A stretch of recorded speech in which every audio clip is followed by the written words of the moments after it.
السلام علیکم ورحمۃ اللہ وبرکاتہ۔ جی کیا حال ہے؟ امید کرتا ہوں انشاءاللہ سب لوگ خیر و عافیت سے ہوں گے۔ اللہ تعالیٰ سب کی حفاظت فرمائے، اللہ تعالیٰ سب کو اپنے حفظ و امان میں رکھے، سب کے ہاتھ اور زبانوں پر خیر کو جاری فرما دے۔ جیسا کہ آپ لوگوں کے علم میں ہے کہ الحمدللہ ثم الحمدللہ آپ لوگوں کی دعاؤں سے اور اللہ تعالیٰ کی توفیق سے الحمدللہ ہمارا وضو کا طریقہ مکمل ہو چکا تھا۔ وضو کی دعائیں کل 2 پڑھ لی تھی، ایک رہتی ہے جو کہ آج ہم پڑھیں گے۔ اس کے بعد ہمارا وضو کا طریقہ الحمدللہ مکمل ہو جائے گا، پھر ہم انشاءاللہ نئے سبق کے ساتھ ملیں گے۔ دعاؤں کی خصوصی درخواست ہے، اور رمضان المبارک کا بابرکت مہینہ چل رہا ہے، اپنی دعاؤں میں ہمیں خاص یاد رکھا کرے۔ کچھ مصروفیات کی وجہ سے سبق لیٹ فیٹ ہو جاتا ہے، معذرت چاہتا ہوں۔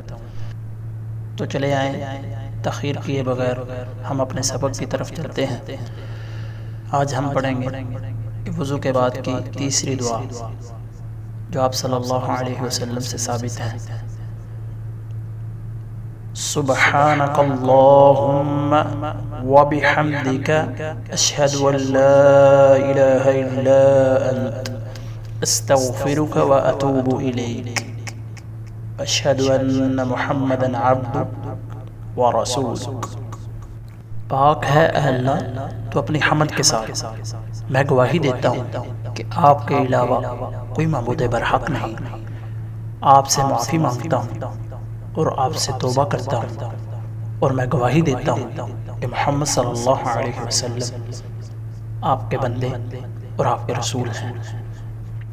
الحمدللہ ثم الحمدللہ اللہ تعالیٰ کی توفیق سے آپ لوگوں کی دعاؤں سے ہمارا وضو کا طریقہ اور دعائیں مکمل ہو چکی ہیں۔ آج انشاءاللہ قریب ہم نئے سبق کے ساتھ آپ کے سامنے حاضر ہوں گے۔ دعاؤں میں خصوصی یاد رکھا کریں۔ السلام علیکم ورحمۃ اللہ وبرکاتہ۔ للنور مدت يداي نزعت أسرار قلبي